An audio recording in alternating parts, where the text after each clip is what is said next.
YNW and Melly's lawyers have filed a motion to exclude all of Bortlen's statements to the police at the hospital. The statements Bortlen gave to Detective Moretti at the hospital are really important in this trial, because remember, he's the one that introduced the drive-by scenario to the police. He didn't really have to do that. Obviously, the state attorneys are going to say he was lying because the staging of the drive-by and the evidence doesn't show there was a drive-by, you know? I'll read the full thing and I show the statements in the last half of this video. Hit subscribe, let's go. All right, first thing we got here for Melly, defendant's witness list at the hearing on April 30th, trying to get him out on bond. Matthew W. Norman is a psychiatrist on Google that has 2 stars, so doesn't seem to be the best rated psychiatrist, but Victor Delgado seems to be some sort of security guy who runs like a security company. They're going to have him testify and explain how he would monitor Melly, I guess, 24/7 if he were to be granted bond, which I think there's no way in hell. Next is a manager of 100K management. I guess she's just trying to say that he needs to get out to work or something. He has ties to the community and all that shit. Audrey J. Cross, I have no idea who it is. A motion to let him wear civilian clothes on April 30th. The jail attire is uncomfortable and not warm enough for the courtroom, and particularly for a full day. Additionally, it is anticipated there will be media coverage that may expose potential jurors to Demon's appearance. Or Demon's appearance, sorry. I always forget it's Demon's apparently. I remember that whole switch. In the first Melly trial, suddenly his last name was Demons, not Demons. I was like, what?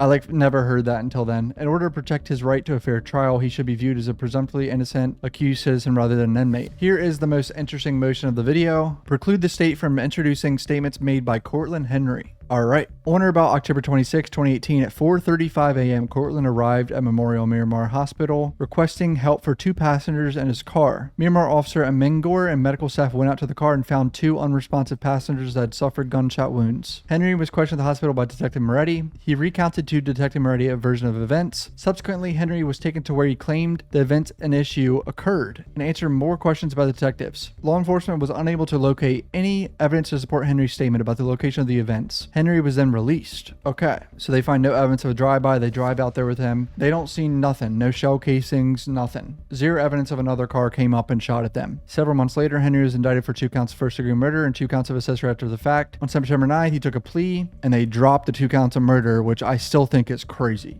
Cortland was facing 5 life sentences and got off with what, like 10 years or whatever it was? That is fucking crazy.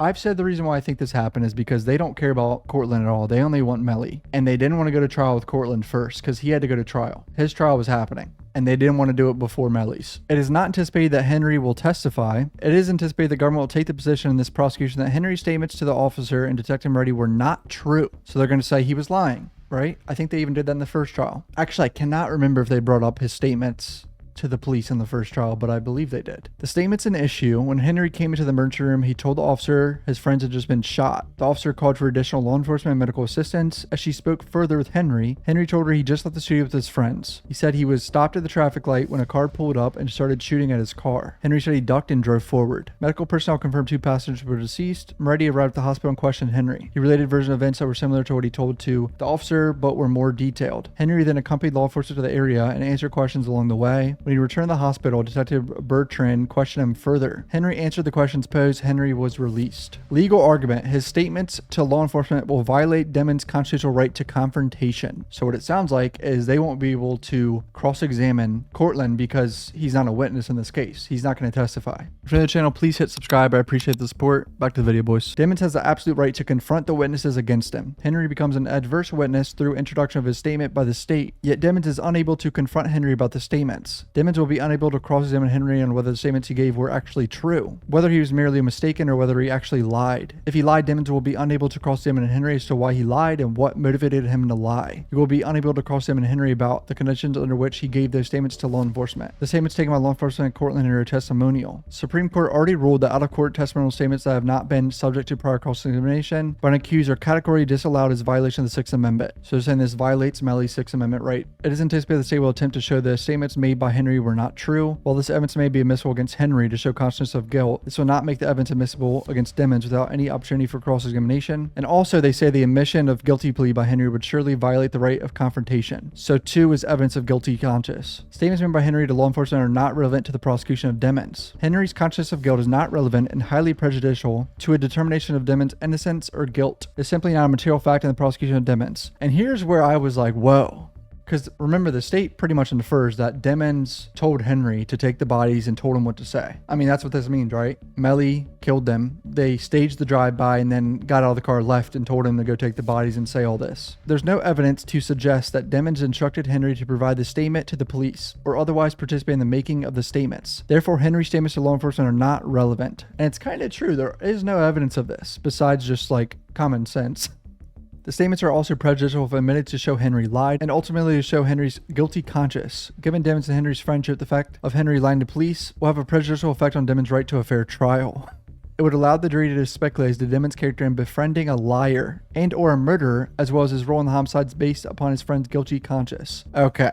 Befriending a liar is kind of funny. I don't know why. And or a murderer. The first trial, Melly's lawyers were throwing Cortland under the bus. They were trying to add doubt that Cortland was the shooter, not Melly. They did that so much in the first trial. I think at least 10 to 20 times. Preclude the state from introducing these statements, blah, blah, blah. You get the picture. Shout out Crime Circus for this video. I'll link him below. He's a cool channel. These are the statements they're trying to exclude here. Hey, my name is Detective Bortlen. This Detective Martin Ready.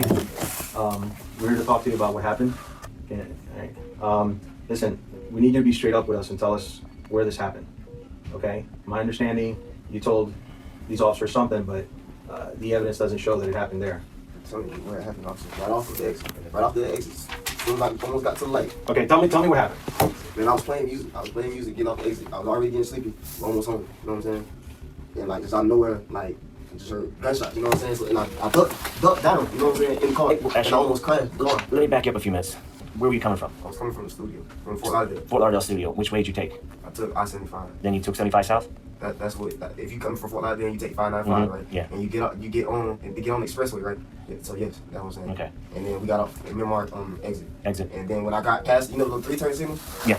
When I got past that. Which turn signal were you in? Which turn lane were you in? I was in it. I was getting off the exit. When I got off the exit, after that light, when we make the right. Yep.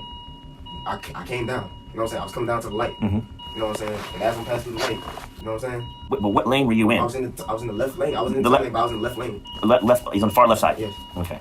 And so you were already turning under Middle Parkway, or you were starting to I was already. So he's telling them literally the exact exit, where to go look. And he's saying they just gunshots are ringing. I got off the exit. Yes. I got off the exit.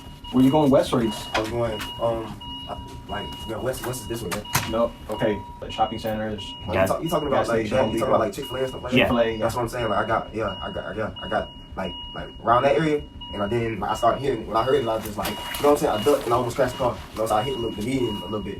But you know what I'm saying? I almost crashed the car, and I stayed ducked for a little bit. I couldn't really see anything. Like I couldn't really see anything because I'm like trying to avoid from getting shot. Like I'm blessed to be here right now. Like I'm like I don't know like. So he told him it's right around that Chick-fil-A. So there's businesses around there that have cameras and shit. They can go check. They ain't gonna find nothing.